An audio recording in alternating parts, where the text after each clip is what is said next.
एक ऐसे इंसान की कहानी जिसने सिर्फ अपने सिद्धांतों के दम पर एक पूरे साम्राज्य को चुनौती दे डाली। आज हम बात करेंगे मोहनदास गांधी की। जानेंगे कि कैसे एक साधारण वकील महात्मा बना और फिर राष्ट्रपिता कहलाया। चलिए इस असाधारण सफर की परतों को खोलते हैं। तो सवाल यही है, आखिर कैसे कैसे एक वकील ने दुनिया के सबसे ताकतवर साम्राज्य को झुका दिया? आखिर वो क्या वजह थी, क्या तरीके थे कि एक अकेला इंसान करोड़ों लोगों की आवाज बन गया? चलिए इसी सवाल का जवाब ढूंढते हैं। कहते हैं ना, बड़े बदलावों की शुरुआत अक्सर बहुत छोटी छोटी घटनाओं से होती है।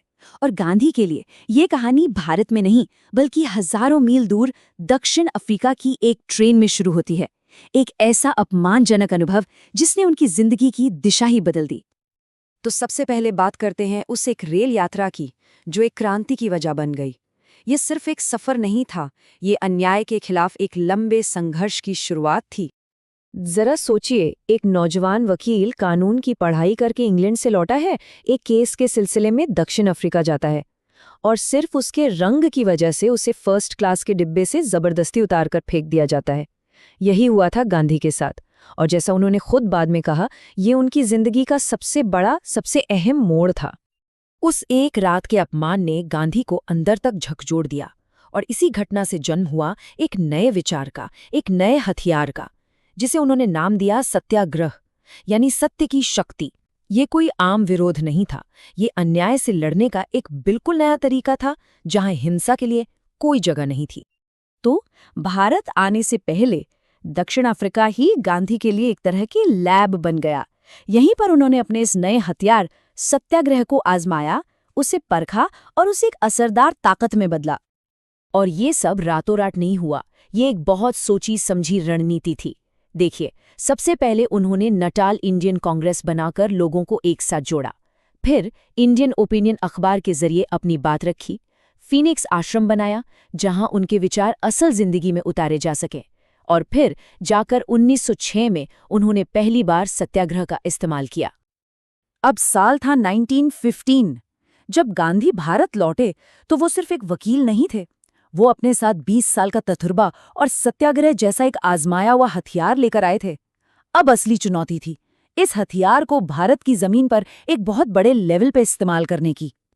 और इस हथियार का पहला बड़ा टेस्ट हुआ बिहार के चंपारण में। वहां के किसानों पर एक जुल्म हो रहा था। उन्हें अपनी सबसे अच्छी जमीन के एक हिस्से पर जबरदस्ती नील की खेती करनी पड़ती थी, अंग्रेजों के लिए।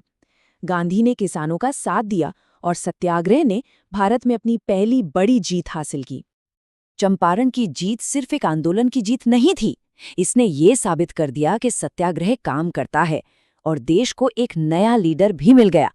जानते हैं, इसी आंदोलन के दौरान रविंद्रनाथ टैगोर ने उन्हें पहली बार महात्मा कहा, यानी महान आत्मा, और बस ये नाम हमेशा के लिए उनसे जुड़ गया। चंपारण के फौरन बाद 1918 में अहमदाबाद में मिल मजदूरों ने हड़ताल कर दी और यहाँ गांधी ने एक और तरीका अपनाया जो आगे चलकर बहुत अहम साबित हुआ, भूख हड़ताल। ये उनका पहला अनशन था और इसने ये साफ कर दिया कि वो अपने सिद्धांतों के लिए अपनी जान तक दांव पर लगा सकते हैं। तो चंपारण और अहमदाबाद की सफलताओं के बाद अब बारी थी पूरे देश को एक साथ लाने की। गांधी ने एक के बाद एक 3 ऐसे बड़े आंदोलन चलाए जिन्होंने सच में ब्रिटिश साम्राज्य की नींव हिला दी। चलिए इन 3 बड़े आंदोलनों को देखते हैं। सबसे पहले 1920 में आया असहयोग आंदोलन, जिसका मतलब था अंग्रेजी सामान और संस्थानों का बहिष्कार करो। फिर 1930 में आया सविनय अवज्ञा आंदोलन, जिसकी शुरुआत हुई मशहूर दांडी मार्च से, जहां नमक कानून तोड़ा गया। और आखिर में 1942 में भारत छोड़ो आंदोलन। ये आज़ादी के लिए एक सीधी और आखिरी लड़ाई थी।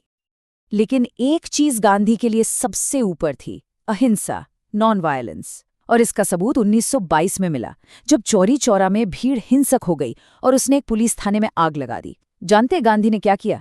उन्होंने अपने पीक पर चल रहे असहयोग आंदोलन को फौरन रोक दिया। उनके लिए तरीका लक्ष्य से ज्यादा जरूरी था। गांधी ने इस घटना को अपनी हिमालयन ब्लंडर कहा, मतलब हिमालय जितनी बड़ी भूल। इससे पता चलता है कि उन्हें कितना दुख हुआ था और वो अपने सिद्धांतों को लेकर कितने पक्के थे। कई दशकों का संघर्ष बीत चुका था और अब वो आखिरी और निर्णायक पल आ चुका था। ये आज़ादी के लिए फाइनल कॉल थी, एक ऐसा नारा जिसने पूरे देश में एक नई जान फूंक दी। तारीख थी 8 अगस्त 1942। दूसरा विश्व युद्ध चल रहा था और इसी बीच गांधी ने शुरू किया भारत छोड़ो आंदोलन। संदेश बिल्कुल साफ और सीधा था, अंग्रेजों अब भारत छोड़ो।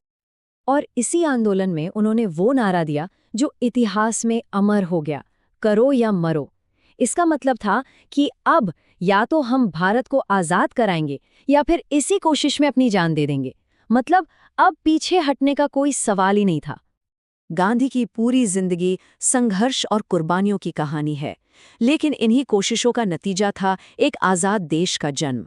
तो अब देखते हैं कि उन्हें किस तरह याद किया जाता है और वो अपने पीछे क्या विरासत छोड़ गए।